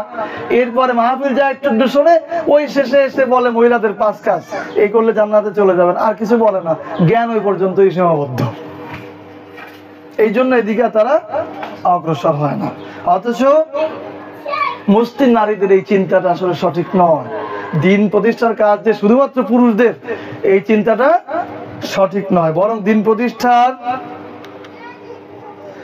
দিন প্রতিষ্ঠায় তাদেরও ভূমিকা রয়েছে, নারীদেরও ভূমিকা রয়েছে। স্বয়ং আল্লাহ সুবহানাহু ওয়া তাআলা নির্দেশ দিয়েছেন নারীরাও দিনের কাজ, দিন প্রতিষ্ঠার কাজে সম্পৃক্ত হবে। আল্লাহ সুবহানাহু ওয়া তাআলা বলছেন, ওয়াল মুমিনুনা ওয়াল মুমিনাত, মুমিনাত মানে নারী, মুমিন নারী। ওয়াল মুমিনুনা ওয়াল মুমিনাত বা'দুহুম আউলিয়া বা'দিন ইয়া'মুরুনা বিল মা'রুফ ওয়া ইয়ানহাউনা আনিল মুনকার ওয়া ইউকিমুনাস সালাত ওয়া ইউতুনাজ যাকাত ওয়া ইউতিউনা আল্লাহ ওয়া রাসূলাহু উলাইকা সায়ারহামুহুমুল্লাহ। আল্লাহ বলছেন, ওয়াল মুমিনুনা ওয়াল মুমিনাত, মুমিন পুরুষ, মুমিন নারী, বা'দুহুম আউলিয়া বা'দিন, একে অন্যের বন্ধু। মুমিন পুরুষ, মুমিন নারী একে অন্যের বন্ধু। ইয়া'মুরুনা বিল মা'রুফ, তারা উভয়ে সৎ কাজে আদেশ করবে, ওয়ানহাউনা আনিল মুনকার অসৎ কাজে নিষেধ করবে, ওয়া ইউকিমুনাস সালাত সালাত কায়েম করবে, ওয়া ইউতুনাজ যাকাত যাকাত আদায় করবে, ওয়া ইউতিউনা আল্লাহ আল্লাহর আনুগত্য করবে, ও রাসূলহু রাসূলের আনুগত্য করবে, উলাইকা সায়ারহামুহুমুল্লাহ আল্লাহ তাআলা এদের উপরে রহমত বর্ষণ করবেন। সূরা তাওবা আয়াত নম্বর ৭১। তাহলে এখানে আল্লাহ তাআলা পুরুষদেরকে যে কাজ করতে বলেছেন, নারীদেরকেও কি সেই কাজ করতে বলেছেন। তাহলে সূরা তাওবার ৭১ নম্বর আয়াতে আমরা কি জানলাম? আল্লাহ তাআলা পুরুষকে যে নির্দেশনা দিয়েছেন, নারীকেও সেই একই নির্দেশনা দিয়েছেন। ওয়ায়ামুরুনা বিল মা'রুফ, পুরুষরা যেমন সৎ কাজে আদেশ করবে, নারীরাও সৎ কাজে আদেশ করবে। ওয়ায়ানহাউনা আনিল মুনকার, পুরুষরা যেমন অসৎ কাজে নিষেধ করবে, নারীরাও নিষেধ করবে। ওয়ায়ুকিমুনাস সালাত, তারা নারীরা পুরুষরা যেমন সালাত কায়েম করবে, নারীরাও সালাত কায়েম করবে। সালাত কায়েম করা মানে কি? নিজে সালাত পড়বে, অন্যদেরকে সালাত পড়ানোর ব্যবস্থা করবে, নিজের স্বামী, সন্তান, বাড়িতে যারা আছে তাদের, এবং যাতে সালাত কায়েম হয় সেই ব্যবস্থা তারা নেবে। ওয়াইতুনাজ যাকাত যাকাত আদায় করবে, রাসূলের আনুগত্য করবে, আল্লাহর আনুগত্য করবে। এদেরকে আল্লাহ তাআলা রহমত দান করবেন। তাহলে সমস্ত দায়িত্ব উভয়েরই সমান রয়েছে। এছাড়াও আল্লাহ সুবহানাহু ওয়া তাআলা আরো অতিরিক্ত বলেছেন। আল্লাহ বলছেন, আন্নী লা উযিউ আমালা আমিলিন মিনকুম মিন যাকারি আও উনসা। যাকার মানে পুরুষ, আর উনসা মানে নারী। যাকার মানে কি? আরবিতে যাকার মানে কি? এখানে পুরুষ, আর উনসা মানে নারী। আল্লাহ বলছেন, আন্নী নিশ্চয়ই আমি, লা উযিউ নষ্ট করে দেব না, আমালা আমিলিন মিনকুম মিন যাকারি আও উনসা, তোমাদের মধ্যে পুরুষ এবং নারীদের যে আমল রয়েছে তাদের আমলকে আমি নষ্ট করে দেব না। বা'দুকুম মিন বা'দি, কারণ তোমরা একে অপরের অংশ।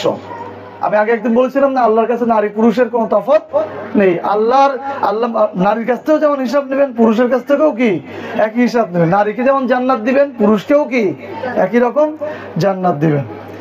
এবার আল্লাহ তাআলা বলছেন, তোমরা একে অপরের অংশ। ফাল্লাযীনা হাজারু, সুতরাং তোমরা যারা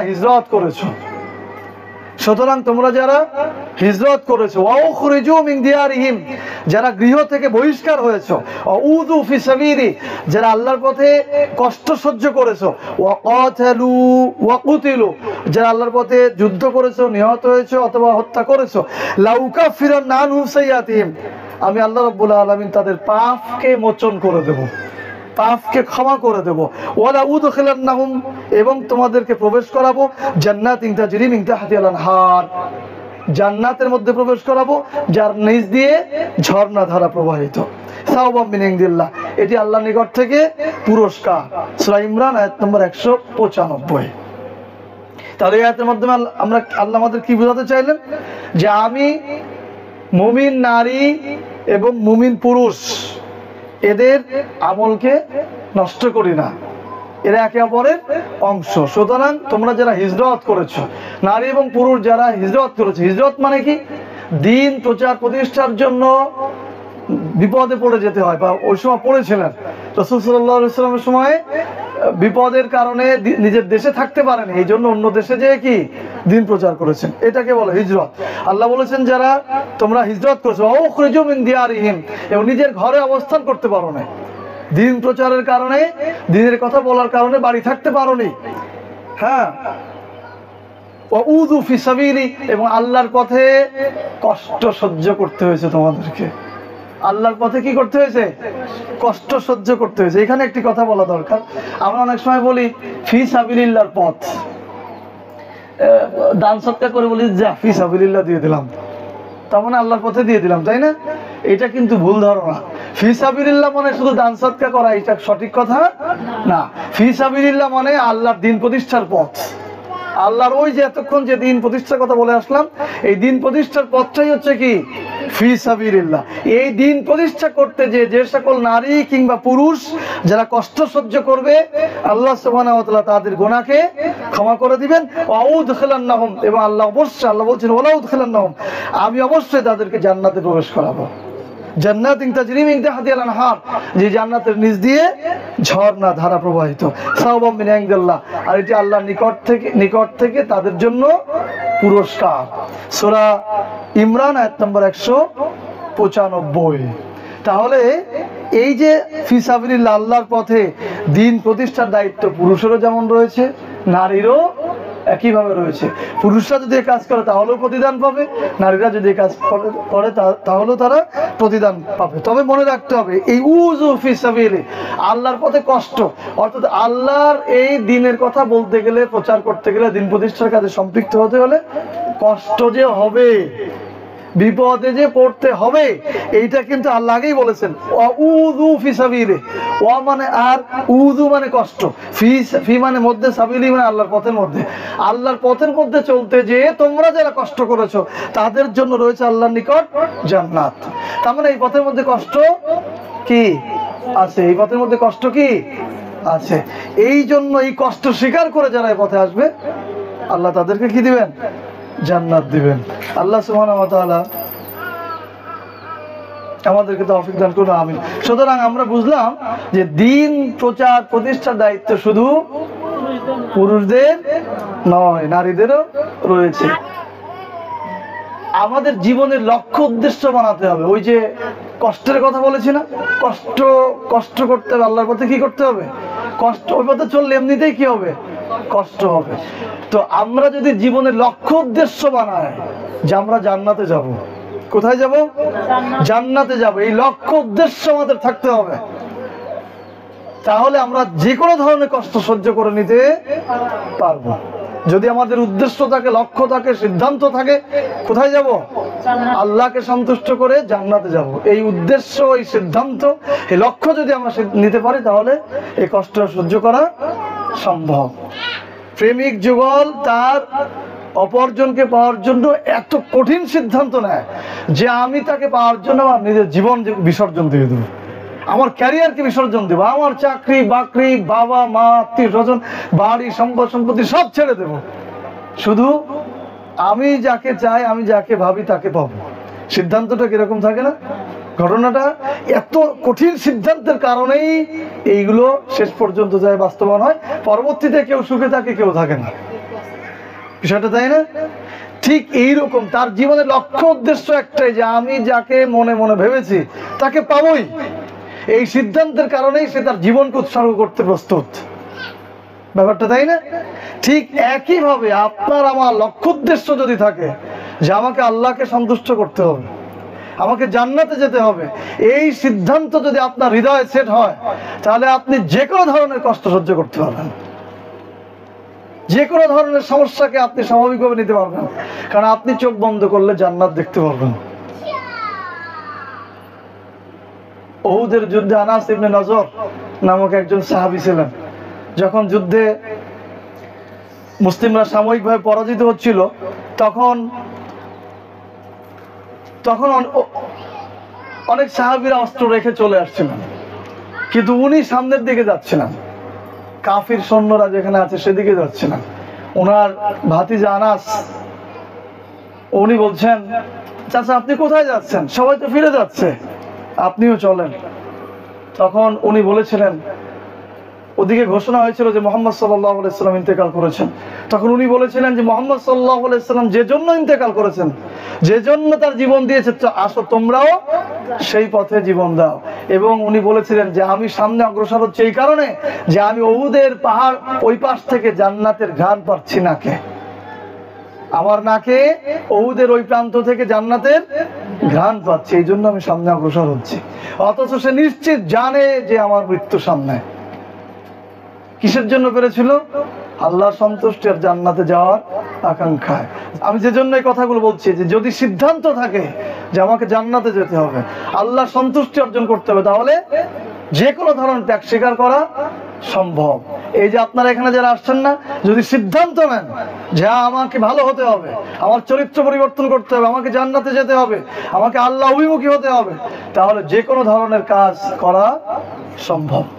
কিন্তু আসলে আমরা তো বড় বেশি দুনিয়ামুখী হয়ে গেছি, অথচ দুনিয়া আপনাকে একসময় পর করে দেবে, কিচ্ছু আপনার সাথে দেবে না।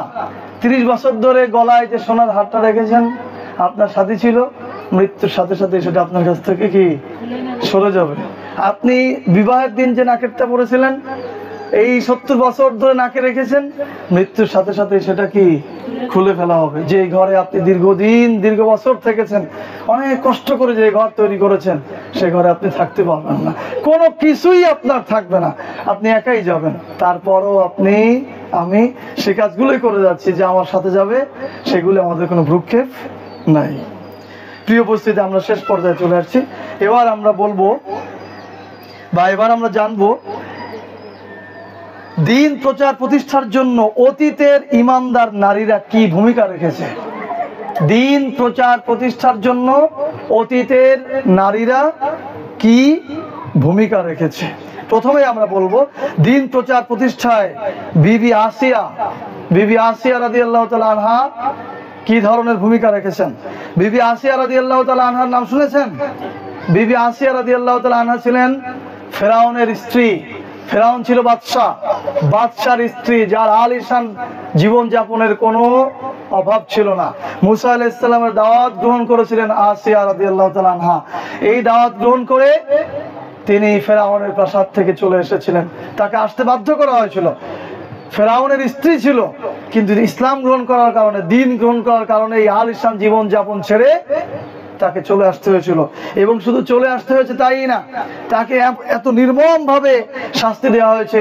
তাফসিরে বলা হয়েছে কাঠের মধ্যে পেরেক গেড়ে, দুই পাশের কাঠের মধ্যে পেরেক গেড়ে তাকে মাঝখানে শোয়ায় রেখে হাতুড়ি দিয়ে পেটানো হয়েছে, যাতে তার শরীরের মধ্যে প্রবেশ করে। আর যখন সে যন্ত্রণায় ছটফট করত, তখন ফেরাউন এসে বলতো, এখনো তুমি আমার উপরেই মানানো, তুমি যার উপরেই মান এনেছো তার থেকে সরে আসো। আসিয়া রাদিয়াল্লাহু তাআলা আনহা এইরকম কঠিন পরিস্থিতি থেকেও কখনো ফেরাউনের প্রতি ঈমান আনে নাই। তিনি দিন প্রচার করেছেন কিভাবে? উনি যে কষ্ট সহ্য করেছেন, ওনার এই কষ্ট, ওনার যারা দাসী ছিল, রাজ দরবারে যত মহিলা ছিল, তারা দেখেছে যে ফেরাউনের স্ত্রী, বাদশার স্ত্রী, যার আলিশান সওগাতের, যার আলিশান জীবনযাপনের কোনো অভাব নেই, তারপর এই দিন গ্রহণ করে এত কষ্ট সহ্য করছে। তার স্বামী তাকে বারবার অনুরোধ করছে ফিরে আসতে, তারপরেও সে আসছে না। তাহলে এই দিনের মধ্যে কি আছে? এই যে কষ্ট সহ্য করেছে উনি, আর এটা অন্য মহিলারা দেখে ইসলাম গ্রহণ করেছে, তাওহীদ গ্রহণ করেছে, দিন গ্রহণ করেছে। এভাবেই কষ্ট সহ্য করে উনি দিন প্রচারে সহযোগিতা করেছেন। আর এই সহযোগিতা করে উনি কি পেয়েছেন? বিবি আসিয়া কি পেয়েছেন? কোরআনে আল্লাহ সুবহানাহু ওয়া তাআলা 4 জন মহিলার উদাহরণ দিয়েছেন। কোরআনে আল্লাহ সুবহানাহু ওয়া তাআলা 4 জন নারীর নাম উল্লেখ করেছেন। নয় সামান্য ব্যাপার। আল্লাহ রাব্বুল আলামিন, যিনি আসমানের মালিক, জমিনের মালিক, যিনি সমুদ্রের মালিক, যিনি এই পাহাড়ের মালিক, যিনি এই জমিন স্থির রেখেছেন, আসমান ঝুলিয়ে রেখেছেন, তিনি নাম ঘোষণা করেছেন, উদাহরণ দিয়েছেন, উপমা দিয়েছেন। তার মধ্যে একজন হচ্ছেন এই আসিয়া রাদিয়াল্লাহু তাআলা আনহা, ফেরাউনের স্ত্রী। তিনি এই দাওয়াত প্রচার করে, এই দিন প্রতিষ্ঠার কাজ করে, এই ঈমানের উপর অবিচল থেকে কি পেয়েছেন? তিনি আল্লাহ সুবহানাহু ওয়া তাআলার কাছে নিকটে, আল্লাহ তাআলার নিকটে, তার সান্নিধ্যে জান্নাতের মধ্যে একটি ঘর পেয়েছেন। যখন এরকম নির্যাতন করছিল ফেরাউন, তখন মৃত্যুর পূর্ব মুহূর্তে ফেরাউন এসে বলছিল, তুমি এখনো আমার দিকে ফিরে আসো। কারণ ফেরাউনেরও তো স্ত্রী, সে চাইছিল নির্যাতন করলে ফিরে আসবে, আমি আবার তাকে আপন করে নেব। কিন্তু আসিয়া রাদিয়াল্লাহু তাআলা আপন করেছিলেন কাকে?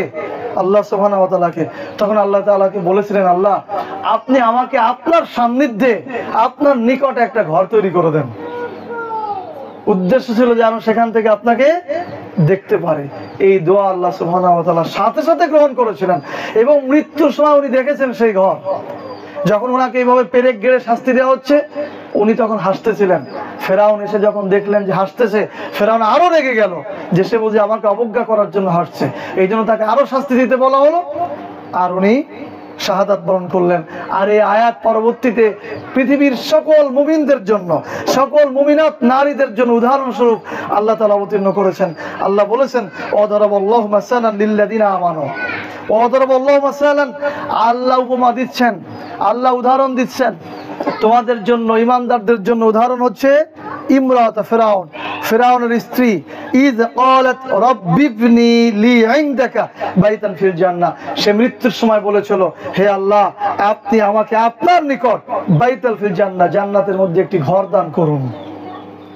ওয়ানাজ্জিনি মিন ফিরআউনা ওয়া আমালিহি, এবং ফিরআউনের এই জালিম ফিরআউন থেকে এবং ফিরআউনের দুষ্কৃতি থেকে আমাকে রক্ষা করুন। সূরা তাহরিম আয়াত নম্বর 11। আল্লাহ সুবহানাহু ওয়া তাআলা তার এই দোয়া সাথে সাথে কবুল করেছিলেন। তাহলে কিসের জন্য পেয়েছিলেন এই যে জান্নাতের মধ্যে ঘর? এটি কিসের জন্য পেলেন? শুধুমাত্র দিন প্রতিষ্ঠার ক্ষেত্রে, ইমানের ক্ষেত্রে অবিচল থাকার কারণে, জুলুম নির্যাতন নিষ্পেষণের পরেও তিনি টিকে ছিলেন। এই জন্য আল্লাহ সুবহানাহু ওয়া তাআলার কাছে ঘোষণা পেয়েছেন এবং কোরআনে সেটা লেখা আছে, আপনারা পড়বেন সূরা তাহরিম আয়াত নম্বর 11। আজকেও যদি আপনি এভাবে দিন প্রতিষ্ঠার কাজে সম্পৃক্ত হতে পারেন এবং নিষ্পেষণ জুলুম নিপীড়নের সময় যদি নিজেকে স্থির রাখতে পারেন, তাহলে আল্লাহ সুবহানাহু ওয়া তাআলা আপনার জন্য ঘর দিতে পারেন।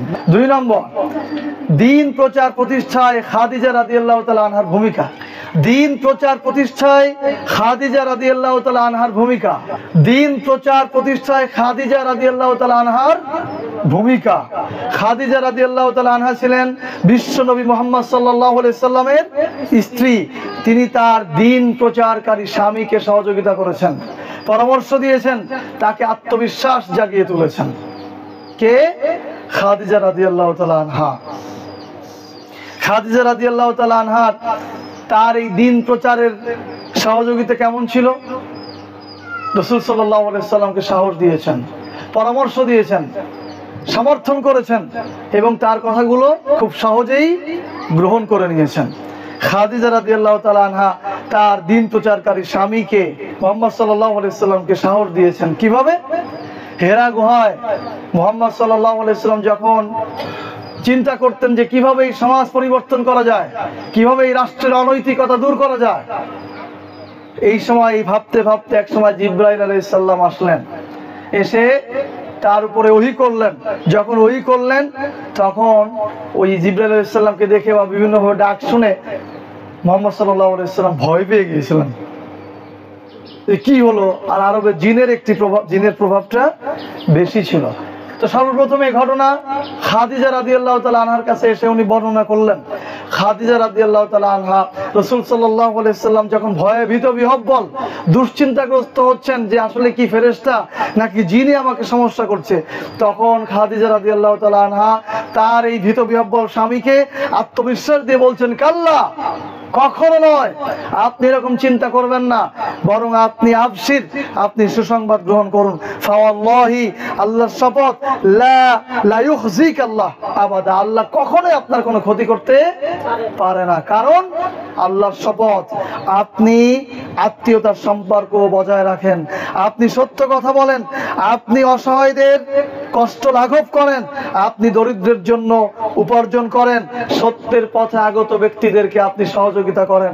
যেহেতু আপনার মধ্যে এই ভালো গুণগুলি আছে, কোনোভাবেই শয়তান জিন আপনার কোনো ক্ষতি করতে পারে না। প্রথম সত্যায়ন করেছিল, আপনি সুসংবাদ গ্রহণ করুন, মানে আপনি নবী হচ্ছেন, তার জন্য আপনি সুসংবাদ গ্রহণ করুন। সেই সময় যে তাওরাত, ইনজিল যে কিতাবগুলো ছিল, সেই কিতাবের মধ্যে শেষ নবী মুহাম্মদ সাল্লাল্লাহু আলাইহি ওয়াসাল্লাম আসবেন, এরকম কিছু কথা ছিল, এই জন্য উনি এটা বলেছিলেন। এরপর পরামর্শ দিয়ে সহযোগিতা করেছেন। দিন প্রচার প্রতিষ্ঠায় নারীদের ভূমিকা বলছি, আর এটা বলতে যে খাদিজা রাদিয়াল্লাহু তাআলা আনহার কার্যাবলী বর্ণনা করছি। এরপর খাদিজা রাদিয়াল্লাহু তাআলা আনহা মুহাম্মদ সাল্লাল্লাহু আলাইহি ওয়াসাল্লামকে পরামর্শ দিয়েছেন যে আসুন, আমাদের এক ভাই আছে যে এই তাওরাত জব্বুর সম্পর্কে অভিজ্ঞ, ওরাকা বিন নওফেল, যারা রাসূলের জীবনী পড়েছেন তারা জানবেন। এই ওরাকা বিন নওফেল ছিল খাদিজা রাদিয়াল্লাহু তাআলা আনহার চাচাতো ভাই। ওনার কাছে নিয়ে গিয়েছিলেন যে যেহেতু অতীতের কিতাবগুলো আপনি অভিজ্ঞ, আপনি আলেম, তো ইনি যে এইগুলো দেখছে আসলে ইনি কি নবী হতে যাচ্ছেন কিনা, এই জন্য ওরাকা বিন নওফেলের কাছে নিয়ে গিয়েছিলেন। এবং ওরাকা বিন নওফেল বলেছিলেন, যেই সুসংবাদ দেওয়া হয়েছে, যে তাওরাত কিতাবে আহমদের কথা বলা হয়েছে, তুমি যেই বর্ণনা দিচ্ছ তুমি সেই আহমদ। উনি বলেছিলেন, আমার দুর্ভাগ্য, আমি যদি তোমার সেই সময় পর্যন্ত থাকি যখন তোমার সম্প্রদায় তোমাকে বের করে দেবে, তখন আমি তোমাকে সহযোগিতা করতাম, যদি আমি বেঁচে থাকি তখন, কিন্তু হয়তো আমি সেটা থাকতে পারবো না, আমার বৃদ্ধ ছিলেন অনেক। তো এভাবে পরামর্শ দিয়ে সহযোগিতা করেছেন। এরপর সত্যায়িত করেছেন মুহাম্মদ সাল্লাল্লাহু আলাইহি ওয়াসাল্লাম যে নবী হচ্ছেন, এর জন্য প্রথম সত্যায়িত করেছেন খাদিজা রাদিয়াল্লাহু তাআলা আনহা। উনি যখন বলতেন যে আমার কাছে জিব্রাইল আসেন, তখন উনি সত্যায়ন করার জন্য বলেছিলেন, লোকেরা বলছিল ওনার কাছে বোধহয় জিন শয়তান আছে। তো উনি সত্যায়ন করার জন্য উনি খাদিজা রাদিয়াল্লাহু তাআলা আনহা রাসূলের কাছে গেলেন, রাসূলের কাছে বললেন যখন জিব্রাইল আসবে তখন আমাকে ডাক দেবেন। ঠিক আছে, জিব্রাইল যখন আসছে তখন উনি ডেকেছেন, ডাকার পরে খাদিজা রাদিয়াল্লাহু তাআলা আনহা আল্লাহ রাসূলের হাঁটুর সাথে বা উরুর সাথে হাঁটু দিয়ে মিশে বসেছেন। তখন খাদিজা রাদিয়াল্লাহু তাআলা আনহা বলছেন, আচ্ছা সে কি এখনো আছে? তখন রাসূল সাল্লাল্লাহু আলাইহি ওয়াসাল্লাম বলেছেন, হ্যাঁ এখনো আছে। এরপর বলছে উনি আরো কাছে বসেছেন, বলছে এখন কি আছে? হ্যাঁ এখনো আছে। এরপর উনি ওনার মাথার কাপড় সরাই দিয়েছেন, তখন বলছে এখনো কি আছে? তখন বলছে এখনো আছে। এরপর উনি ওনার বুকের কাপড় সরিয়েছেন, খাদিজা রাদিয়াল্লাহু তাআলা আনহার বুকের কাপড় সরিয়ে দিয়েছেন, তখন বলছে এখন কি আছে? তখন রাসূল সাল্লাল্লাহু আলাইহি ওয়াসাল্লাম বলেছেন যে না, এখন আর সে নাই। তখন খাদিজা রাদিয়াল্লাহু তাআলা বলেছিলেন, আমি নিশ্চিত বিশ্বাসী আপনার কাছে জিন শয়তান আসে না, বরং আপনার কাছে জিব্রাইল আলাইহিস সালাম আসে। কারণ জিন শয়তানরা অনৈতিকতা, অশ্লীলতা এইগুলি পছন্দ করে। যেখানে এরকম অপবিত্রতা থাকে, পর্দাহীনতা থাকে, অশ্লীলতা থাকে, সেখানে জিন শয়তান থাকে। কিন্তু ফেরেশতারা এরকম অশ্লীল বেহায়াপনার মধ্যে থাকে না। যেহেতু আমি আমার বুকের কাপড় সরিয়ে ফেলেছি, তখন যেহেতু সে চলে গেছে, মানে আপনার কাছে কি জিব্রাইল আসে। এভাবে খাদিজা রাদিয়াল্লাহু তাআলা আনহা সত্যায়িত করেছেন। শুধু এ পর্যন্তই শেষ না, সর্বপ্রথম সমর্থন দিয়েছিলেন যে আপনি নবী, সর্বপ্রথম ঈমান এনেছিলেন কে? খাদিজা রাদিয়াল্লাহু তাআলা আনহা। এরপর আরো সহযোগিতা করেছেন, সহযোগিতা করে মুহাম্মদ সাল্লাল্লাহু আলাইহি সাল্লামের দ্বীনকে প্রচার করেছেন। খাদিজা রাদিয়াল্লাহু তাআলা আনহা যেমন জ্ঞানী মহিলা ছিলেন এবং অনেক অর্থ সম্পদের মালিক ছিলেন। ওনার পৈতৃক সম্পত্তি উনি পেয়েছিলেন। ওনার পূর্বে স্বামীর সাথে বিবাহ হয়েছিল, সেই স্বামী মারা যান, মারা যাওয়ার ফলে সেই স্বামীর সম্পদও উনি পেয়েছিলেন। এই সমস্ত সম্পদ নিয়ে যখন মুহাম্মদ সাল্লাল্লাহু আলাইহি সাল্লামকে বিবাহ করেছিলেন, এই সমস্ত সম্পদ দ্বীন প্রচারের জন্য, মানুষের কল্যাণের জন্য খাদিজা রাদিয়াল্লাহু তাআলা আনহা মুহাম্মদ সাল্লাল্লাহু আলাইহি সাল্লামকে দিয়ে দিয়েছিলেন। এভাবেই মুহাম্মদ সাল্লাল্লাহু আলাইহি সাল্লামকে খাদিজা রাদিয়াল্লাহু তাআলা আনহা সহযোগিতা করেছেন এবং দ্বীন প্রচারে বলিষ্ঠ ভূমিকা রেখেছেন। এগুলি করে কি লাভবান হয়েছেন, কি পেয়েছেন খাদিজা রাদিয়াল্লাহু তাআলা আনহা? এই দ্বীন প্রচারের সহযোগী হয়ে খাদিজা রাদিয়াল্লাহু তাআলা আনহা আল্লাহর পক্ষ থেকে সালাম পেয়েছেন। কি পেয়েছেন? আল্লাহর পক্ষ থেকে সালাম পেয়েছেন এবং জান্নাতের মধ্যে ঘর পেয়েছেন। বুখারী শরীফের হাদিস, আবু হুরায়রা রাদিয়াল্লাহু তাআলা আনহু থেকে বর্ণিত, তিনি বলেন রাসূল সাল্লাল্লাহু আলাইহি সাল্লামের কাছে জিব্রাইল আলাইহিস সালাম এসে বলছেন যে ওই যে আপনার কাছে খাদিজা আসছে, তার হাতে একটা পাত্র, পাত্রের মধ্যে তরকারি খাবার আছে। ফাইদা হিয়া আতাতকা ফাকরু আলাইহিস সালাম মির রাব্বিহা ওয়া মিন্নি, যখন সে আপনার নিকটবর্তী হবে তখন আল্লাহর পক্ষ থেকে এবং আমার পক্ষ থেকে তাকে সালাম দিবেন। খাদিজা একজন মহিলা, একজন নারী, তার জন্য সালাম পাঠাচ্ছেন কে? আল্লাহ রাব্বুল আলামিন। এটা নয় সামান্য ব্যাপার, অনেক কঠিন ব্যাপার। অনেক চরিত্র উপস্থাপন করার পর, অনেক কিছু দেখানোর পর, আল্লাহকে অনেক কিছু বোঝানোর পর, নিজেকে অনেকভাবে উপস্থাপন করার পর আল্লাহ সালাম পাঠাইছেন পৃথিবীতে একজন নারীর জন্য। আপনাদের মতো, আমার আপনার মতো রক্তে মাংসে গলা মানুষ, ফেরেশতা ছিল না, তারা জিন ছিল না, এইরকম মানুষ, তাদেরও সন্তান জন্ম হয়েছে, তারাও স্বামীর সাথে একত্রে বসবাস করেছে, তারাও দুনিয়ায় রান্না বান্না করেছে, তারাও দুনিয়ায় অর্থ উপার্জনের চেষ্টা করেছে। কিন্তু পার্থক্য ছিল শুধু তাদের মনে, তাদের চিন্তায়, তাদের বিশ্বাসে, তাদের সিদ্ধান্তে, তাদের পরিকল্পনায়। তারা সিদ্ধান্ত নিয়েছিল আল্লাহকে সন্তুষ্ট করব, জান্নাত নিব। এই জন্য বেঁচে থাকতেই আল্লাহ তাআলা সালাম পাঠিয়েছেন। শুধু সালাম পাঠিয়েছেন তাই না, আরো বলা হয়েছে অবাশশিরহা বিবাইতিল ফিল জান্নাহ, এবং তাকে জান্নাতের মধ্যে একটি অবাশশিরহা বিবাইতি ফিল জান্নাহ, জান্নাতের মধ্যে একটি ঘরের সুসংবাদ দান করুন। বুখারী শরীফের হাদিস। আজকে আমি আপনিও যদি এভাবে সিদ্ধান্ত নিতে পারি, তাহলে আমরাও কি জান্নাতে এভাবে ঘর পেতে পারি। আল্লাহ তাআলা আমাদের তৌফিক দান করুন, আমিন। 3 নম্বর আমরা বলবো দ্বীন প্রচার প্রতিষ্ঠায় সুমাইয়া রাদিয়াল্লাহু তাআলা আনহার ভূমিকা। সুমাইয়া রাদিয়াল্লাহু তাআলা আনহার ভূমিকা দ্বীন প্রতিষ্ঠায় প্রচারে সুমাইয়া রাদিয়াল্লাহু তাআলা আনহার ভূমিকা। নারীদের মধ্যে কেউ নির্যাতন সহ্য করে দিন প্রচার করেছেন, যেমন আসিয়া রাদিয়াল্লাহু তাআলা আনহা। ঠিক একইভাবে সুমাইয়া রাদিয়াল্লাহু তাআলা আনহাও দিন প্রচারের জন্য নির্যাতন সহ্য করে দিন প্রচার করেছেন। খাদিজা রাদিয়াল্লাহু তাআলা আনহা পরামর্শ দিয়ে, পাশে থেকে সমর্থন করে, অর্থ দিয়ে দিন প্রচারে সহযোগিতা করেছেন। আবার এমন কিছু নারীরা রয়েছে যারা সরাসরি যুদ্ধের ময়দানে দিন প্রচার প্রতিষ্ঠার জন্য সহযোগিতা করেছেন।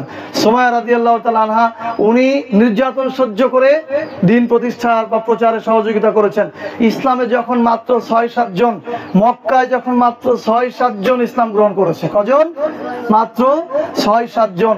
সেই সময় ইসলাম গ্রহণ করেছিলেন সুমাইয়া রাদিয়াল্লাহু তাআলা আনহার পরিবার, অর্থাৎ সুমাইয়া রাদিয়াল্লাহু তাআলা আনহা, তার স্বামী এবং তার সন্তান, তিনজনেই ইসলাম গ্রহণ করেছেন। ওনারা ছিল নিচু বংশীয় মানুষ, দরিদ্র মানুষ, দাসী মানুষ।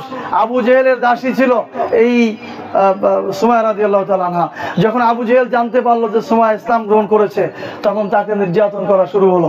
মরুভূমির মধ্যে তাকে টান টান করে শুয়ে রাখা হতো, সন্ধ্যার পরে তাকে বাড়ি নিয়ে আসা হতো। আর আবু জেহেল যে প্রশ্ন করতো, কি মোহাম্মদের দিন কি ছাড়লে? যেদিন সর্বশেষ শুনলো যে এখনো সুমাইয়া ইসলাম গ্রহণ, ইসলাম ছাড়ে নাই, সুমাইয়া ইসলাম ছাড়ে নাই, তখন তাকে বর্ষার আঘাত দিয়ে হত্যা করে ফেলা হলো। সুমাইয়া রাদিয়াল্লাহু তাআলা আনহা হচ্ছে ইসলামের প্রথম মহিলা শহীদ। ইসলামের প্রথম মহিলা শহীদ হচ্ছে সুমাইয়া রাদিয়াল্লাহু তাআলা আনহা। উনি একাই ইসলাম গ্রহণ করেছিলেন তা না, উনি একাই নির্যাতন সহ্য করেছেন তাও না, উনার পরিবার সহ ইসলাম গ্রহণ করেছিলেন। আম্মার ইবনে ইয়াসার রাদিয়াল্লাহু তাআলা আনহা, ইনারা, ওনার সন্তান এবং স্বামী সবাই কি ইসলাম গ্রহণ করেছিলেন।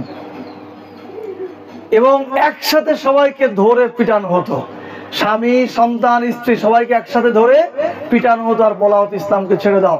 সুমাইয়া রাদিয়াল্লাহু তাআলা আনহা এত কষ্টের পরেও যখন ইসলাম ছাড়েনি, তখন অন্য মহিলারা উৎসাহিত হয়েছে, কি এমন আছে দিনের মধ্যে, কি এমন আছে ইসলামের মধ্যে যে তারা এত কিছুর পরেও ইসলাম ছাড়ছে না।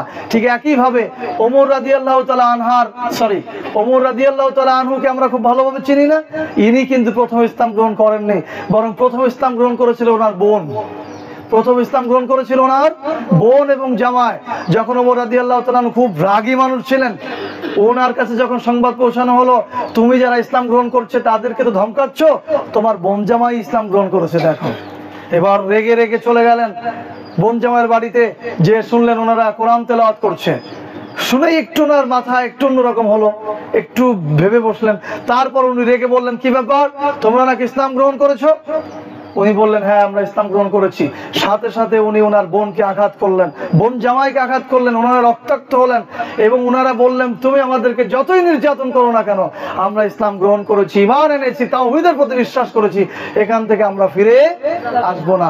তখন ওমর রাদিয়াল্লাহু তাআলার মাথা একটু নড়া দিয়ে উঠলো, কি ব্যাপার, আমি এরকম রাগান্বিত মানুষ, আমাকে সবাই ভয় পায়, আমি এত আঘাত করার পরেও সে বলছে ইসলাম ছাড়বো না, তাহলে কি হলো? তখন উনি চিন্তা করলেন, তোমরা কি পড়ছিল আমাকে দাও তো। তখন বললেন, কোরআন পড়ছিলাম, ওযু ছাড়া আমরা কোনো অপবিত্র মুশরিক থাকা অবস্থায় আমরা কাউকে কোরআন পড়তে দেই না। উনি আসলেন, কোরআন পড়লেন এবং তেনার চিন্তা পরিবর্তন হলো, মুহাম্মদ সাল্লাল্লাহু আলাইহি ওয়াসাল্লামের কাছে যেয়ে ইসলাম গ্রহণ করলেন। এই যে ইসলাম গ্রহণ করলো ওমর রাদিয়াল্লাহু তাআলা আনহু, এর পেছনে সবথেকে বড় ভূমিকা ছিল তার বোনের নির্যাতন সহ্য করা। উনি নির্যাতন সহ্য করে ওমর রাদিয়াল্লাহু তাআলা আনহুকে ইসলাম গ্রহণের জন্য সুযোগ করে দিয়েছেন। এভাবেই ওনারা নির্যাতন সহ্য করে দিন প্রচার প্রতিষ্ঠার কাজ করেছেন। সর্বশেষ যেই মহিলার জীবনের কথা বলবো, উনি হচ্ছেন উম্মে আম্মারা রাদিয়াল্লাহু তাআলা আনহা। উম্মে আম্মারা রাদিয়াল্লাহু তাআলা আনহা, যার উপাধি দেওয়া হয়েছে খাতুনে জান্নাত। উম্মে আম্মারা রাদিয়াল্লাহু তাআলা আনহা একজন যুবতী মহিলা ছিলেন, বিবাহিতা, তবে যুবক ছিলেন। ইনি উহুদের যুদ্ধের ময়দানে মুজাহিদদেরকে, সৈনিকদের পান করানোর দায়িত্ব ওনার ছিল, বা আহত সৈনিকদের সেবা শুশ্রূষা করার, নার্সিং করার দায়িত্ব ওনার ছিল। উহুদের যুদ্ধে মুসলিমরা সাময়িকভাবে পরাজিত হয়েছিল, সাময়িকভাবে তারা বিপর্যস্ত হয়ে পড়েছিল, অনেক লম্বা ইতিহাস। তো যখন মুসলিমরা সাময়িকভাবে বিপর্যস্ত হলো, রাসূল সাল্লাল্লাহু আলাইহি ওয়াসাল্লাম একা হয়ে গেলেন। ওনার কাছে সাহাবীরা আসতেই অন্য কাফিররা, কিমিয়া নামক একজন কাফির মুহাম্মদ সাল্লাল্লাহু আলাইহি ওয়াসাল্লামকে আক্রমণ করার জন্য অগ্রসর হলো তরবারি নিয়ে। তখন উম্মে আম্মারা রাদিয়াল্লাহু তাআলা আনহার হাতে কলসি ছিল বা এই জাতীয় পানির কোনো পাত্র ছিল, উনি ওটা ফেলে দিলেন এবং যখন দেখলেন যে কিমিয়া মুহাম্মদ সাল্লাল্লাহু আলাইহি সাল্লামকে আঘাত করার জন্য অগ্রসর হচ্ছে, তখন উনি নিজে তরবারি হাতে নিলেন। উম্মে আম্মারা রাদিয়াল্লাহু তাআলা আনহা তরবারি হাতে নিয়ে কিমিয়াকে এত জোরে আঘাত করলেন, কিমিয়াও তাকে আঘাত করেছিল। কিমিয়ার আঘাতে তার ঘাড়ে অনেক মানে গভীর ক্ষত হয়েছিল, কিন্তু কিমিয়াকে সে হত্যা করেছিল। পরবর্তীতে মুহাম্মদ সাল্লাল্লাহু আলাইহি সাল্লাম যুদ্ধের বিবরণ দিতে যে উম্মে আম্মারা রাদিয়াল্লাহু তাআলা আনহার ব্যাপারে বলেছিলেন, আমি সেদিন ডাইনে তাকিয়েছি, দেখেছি উম্মে আম্মারা যুদ্ধ করছে, বামে তাকিয়েছি, দেখেছি উম্মে আম্মারা যুদ্ধ করছে, সামনে তাকিয়েছি, আমার পেছনে তাকিয়েছি, দেখেছি উম্মে আম্মারা যুদ্ধ করেছে। এই উম্মে আম্মারা ছিল একজন মহিলা যে যুদ্ধের ময়দানে দ্বীন প্রচারের জন্য, দ্বীন প্রতিষ্ঠার জন্য সংগ্রাম করেছে।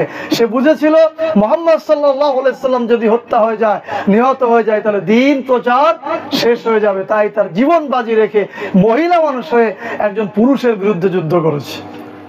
প্রিয় উপস্থিতি, এভাবেই কেউ নির্যাতন সহ্য করে, কেউ অর্থ সহযোগিতা করে, সমর্থন দিয়ে, কেউ বা সরাসরি ময়দানে যুদ্ধের মাঠে ভূমিকা রেখে মহিলারা, তৎকালীন সময়ের মহিলারা দ্বীন প্রচার প্রতিষ্ঠায় ভূমিকা রেখেছে।